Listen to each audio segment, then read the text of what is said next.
আসসালামু আলাইকুম চাচা। আমরা শুনছি এলাকাতে নাকি একটা পরিবার আজকে 2 দিন না খেয়ে আছে এবং চুলাতে আগুন জ্বলে না। অসহায় এই পরিবারটা। কোনটা ওই যে এই ঘরটা? এই ঘরটাই দেখা যাচ্ছে, এই ঘরটা।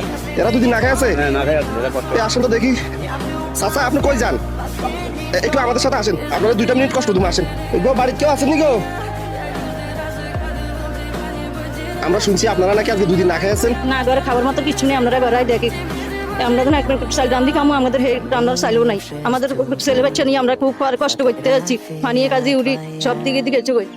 ও এই কিউ বাবুটা কার? এটা আমাদের বাবু। উনি আপনার কি হয়? এটা আমার শাশুড়ি। ও চাচি ভালো আছেন? আসি আজকে 2 দিন না খেয়ে আছেন আপনারা? না খাই আজ দুদিন কত কষ্ট করতে রয়েছি। তো এলাকাবাসীর কাছে যাইতে পারেন না, আপনারা খুঁজতে পারেন না? তাইলে কেউ সহযোগিতা করে না। চাচি আপনাদেরকে যে বাজার সদাগুলো করে দিচ্ছে এগুলো আপনাদের হবে? তবে আমরা খুশিলে খুশি হয়েছি, আপনারা আজ আজ ভাত দুগা খাইতে পারুন। আজ তো কত কষ্ট করে চাচ্ছিলাম, আর সবাই দেখে ইয়ার ওরা কেউ এক মুখ চাই, ঘরে কেউ ভাত রান্ধি খাইতে পারি না। 2 দিন পর্যন্ত চুলের আগুনও জ্বলে নেই। এখন আমরা দিয়েছেন এগুলো আমরা রান্ধি খাইতে হবে। আহারে জীবন। আমি আছি এখন বর্তমানে আমার জন্মভূমি নোয়াখালী হাতিয়া তমরুদ্দিতে। আমাদের হাতিয়াতে এরকম অসংখ্য পরিবার আছে যাদের কাছে রিয়াদ ভাইয়ের এই ধরনের কাজগুলো ভালো লাগে। অবশ্যই ভিডিওটা একটা শেয়ার করবেন। মনে রাখবেন আপনাদের একটা শেয়ারে পরবর্তী আমি এরকম আরেকজন অসহায় পরিবারের পাশে দাঁড়াতে পারবো।